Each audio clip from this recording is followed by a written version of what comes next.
All right. So let's get back into it. After this, we'll just go through some slides, not long, just for Unit 4, and then call it a day. So for A, remember we're on the reducing balance method here. What was the cost of this asset? They said it was 24,000. We bought it on 30 September for 24,000. So 24.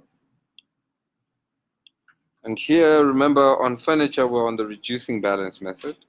Okay, but fortunately for A, the asset is brand new, so there's no accumulated depreciation. So we're just going to say 24 and then times 9/12.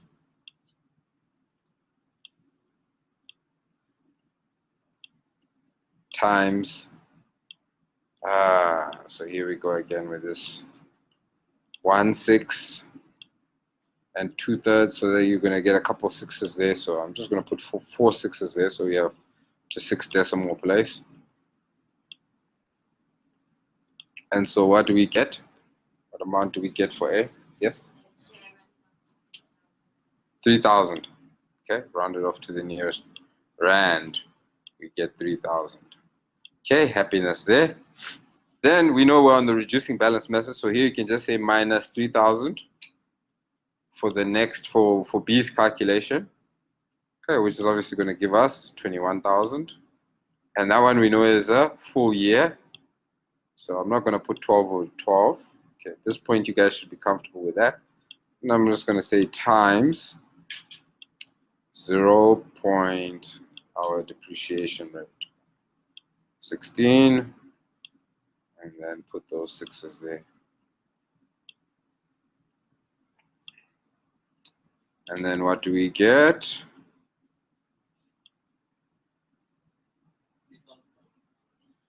3,500. Sounds about right. Okay, so then the total or the accumulated depreciation that we have on this asset, because remember we sold it here, 1 July is then how much? 6,500. Okay, right. Again,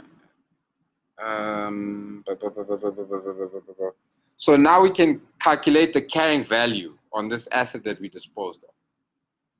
We know that we bought this thing for 24,000. Just going to put 24K.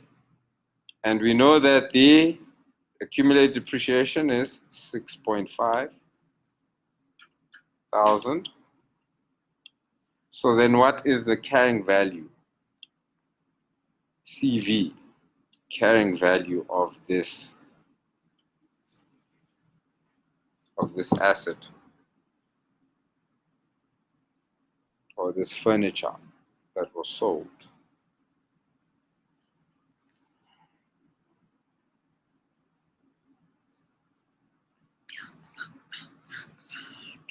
$17.5, am I right? 17.5. Okay. So since we have the carrying value of what we dispose of, we can throw that into our table.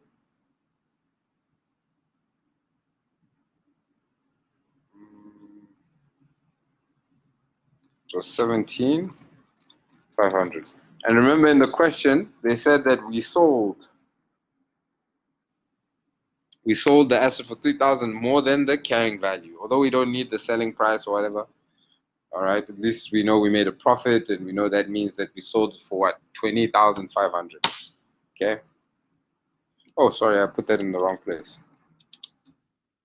Put that here, 17,500. Okay, now that we have that, now we want to calculate the depreciation on the other assets. Remember, we sold it only on 1 July 2005, so we know that, remember, our balances that we have is on 30 June 2005, the day before.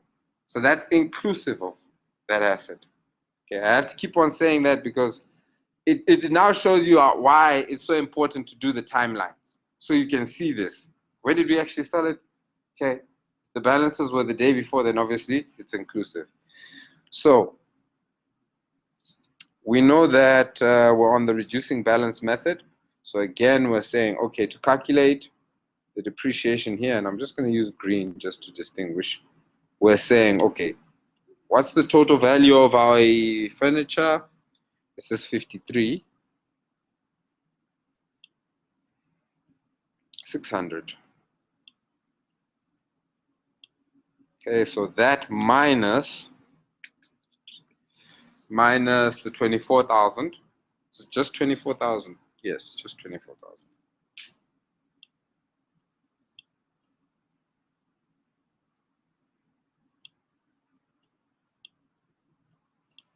Okay, again, we're on the reducing balance method.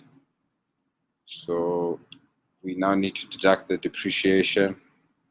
So accumulated depreciation there, they said 18,400. Again, this is inclusive of the depreciation that we've had on this asset that we just disposed of. So we say minus, how much depreciation did we have on that asset? 6,500.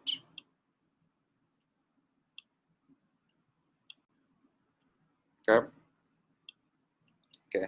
Then I'm just going to put big brackets around this calculation, because now, remember, we're trying to calculate the depreciation on the other assets.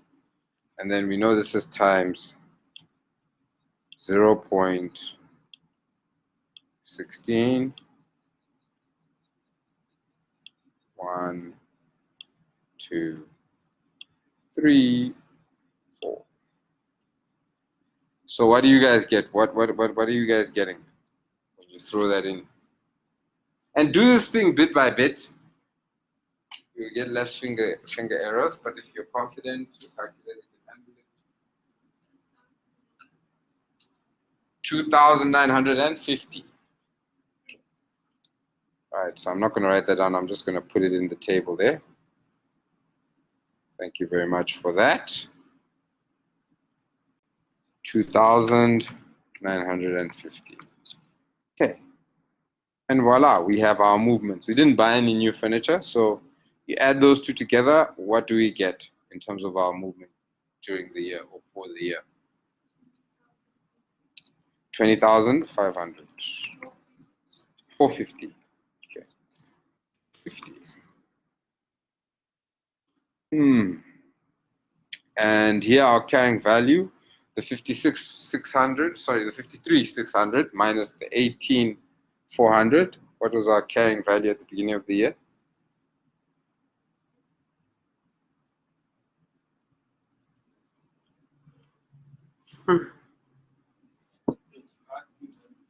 35? 200. Cool.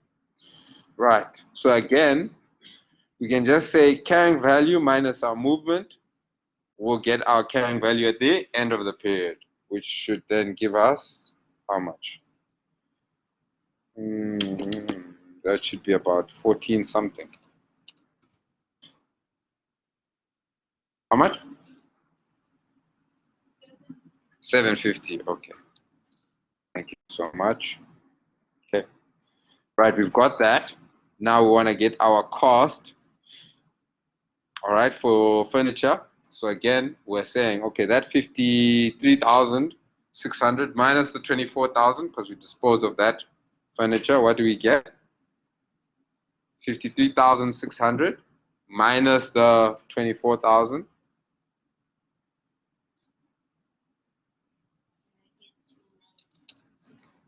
600. Okay. Right. And then the accumulated depreciation, we had the 18,400. Then we're subtracting the 6.5, and then we're adding the 2 point, as a 2.950.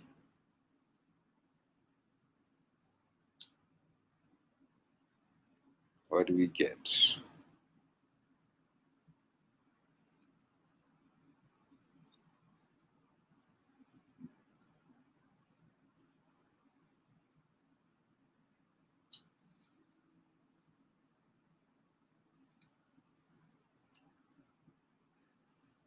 What do you guys get?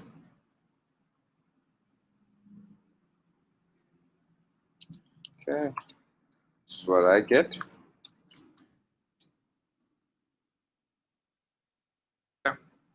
Let's double check. If we take 29,600 and we subtract it from 14,850, what do we get?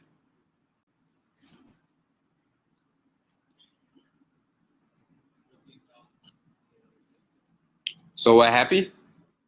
Okay. So you guys tell me, is this thing easy or is it easy? Which one? The first one, huh? Okay.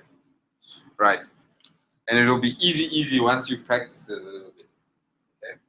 So in my textbook, I only have two of these exercises. I only have 3.11 and 3.12. I don't know if you have additional ones. Additional property, plant, and equipment questions. You just have those two. Okay. They like to bring it in the exam. It won't be as long, but yeah, they like to bring it in the exam. So just make sure you're comfortable. The total section, I just left the totals in there because really, again, you're just adding all of these. So can you see, you can now see the net carrying value at the beginning of the year. And then you can also see the net carrying value at the end of the year. Okay. The total movements on all your assets. Okay. And so forth. Very important that you do 3.12, obviously for your I-styles, but also in 3.12, that's where you're going to also get a scenario where we actually add an asset in. Okay, so you need to just familiarize yourself with that as well. Okay, that said, this is depreciation. We're done now with Unit 3. Okay, are there any questions? Any concerns there? Okay. So I say, I was saying, joking around about, if any of you want to drop out, now's the time. But it's not that bad. But you obviously have to be awake, have to have practiced it, gotten comfortable with your calculations. Timelines. Guys, you can't do this. Even if I was writing tomorrow, this stuff, I would do timelines.